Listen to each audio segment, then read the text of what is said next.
Hi, this is Kyle from APS, and I'm here to explain to you what a category of foul weather gear, inshore foul weather gear, is intended for in terms of the type of sailing, the type of weather and sea conditions, and duration. So we're talking about tops, jackets, and trousers made of waterproof, breathable material, so 100% waterproof and designed to move moisture out your perspiration. Um, in terms of the amount of protection they offer you, they're really designed for poor weather conditions, not extreme. So we talk about this in terms of how much rain, what the seas are like, what the wind is like, and how long you're exposed to that. How long are you out sailing in that? So in terms of rain, what we're talking about is light to medium rain, seas light to medium, winds again light to medium, and duration, we're talking hours up to a full day on the water. Next, what are the key features you're going to find in inshore gear? Well, I'm just going to run through this top and bottom. Starting with the hoods, you'll find that some are fluorescent, but most are not.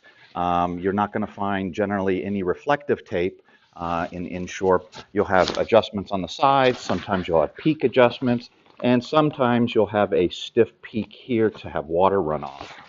Collars are short to medium, offshore ocean up here, kind of your coastal here, and now your inshores are somewhere down in here in terms of height and the protection they offer.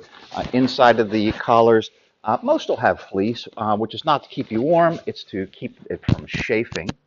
As I move to the front, most are going to have a single slider zipper. Some will have a double where when you're sitting, you can open it up from the bottom, open the jacket, let a little heat out. In terms of the wrist and keeping water out, you're going to be basically all the time just have the exterior adjustment. You're not going to generally find any internal waterproof cuffs that are adjustable that you'd see in coastal and offshore and ocean. Um, Moving into the trousers, well, actually, material-wise, what you're going to find in this category is a two-layer material that's waterproof, breathable. So that means that you're going to have a liner on the inside, whether it's mesh or a taffeta nylon.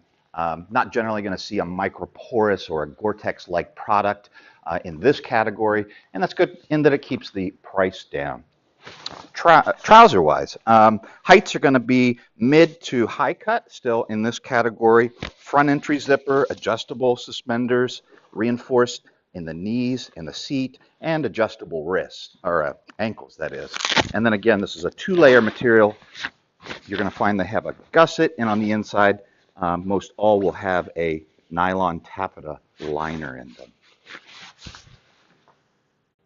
So when it comes to choosing inshore gear that's going to be appropriate for your uses, it's important to think about the type of sailing you do the majority of the time. So take a moment, think about that. What are you doing now? What are you going to do in the future? So two kind of scenarios here.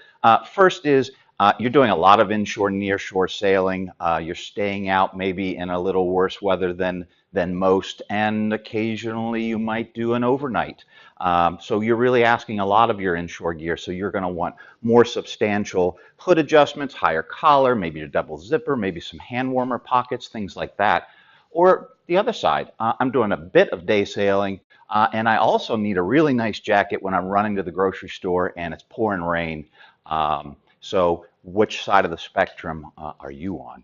So I'll start with some more basic features. So starting with this, if you're the latter scenario, we've got a little bit more basic hoods, not fluoro, but you've still got adjustments, peak here. You'll notice that the collar is a little bit shorter, and here we don't have a fleece line, it's just a nylon taffeta. The front entry zipper is going to be a single slider zipper instead of a double, but a really nice, stylish, performance, waterproof jacket. Moving up, if we move into this jacket, we've got a little more substantial hood. You'll notice that the inside of this collar has a micro fleece, so that's comfortable against the skin. This one also is going to be a little bit higher, and it actually scallops up in the back to give you a little more protection. Let's check it out. zipper on this is going to be a single slider zipper. No, I take that back. This is a double so that you can open it up from the bottom. And let's check the pockets on this. Yep. So this one's added fleece-lined, micro fleece-lined hand warmer pockets. So a little more protection. Somebody who's maybe spending more time in poor weather. So maybe you're in the first scenario and you want just a little more. Here we're starting off with a fluoro hood. The adjusters on this, we've got side adjusters that adjust in and out for peripheral. We've got adjusters here that cinch this down. We've got a firmer peak here to run water off. Again, microfleece lined, mid-height collar. And on this one we have actually a single slider zipper, but it's a heavy duty one. And then we're back to fleece lined hand warmer pockets. And then here's a feature you don't find on all jackets. We've got some reflective tape. So again, in choosing your inshore gear, be sure to think through the scenarios that are going to help you choose the jacket and the trouser that's going to best serve your needs. For this and more information, visit us at the APS Advisor at apsltd.com.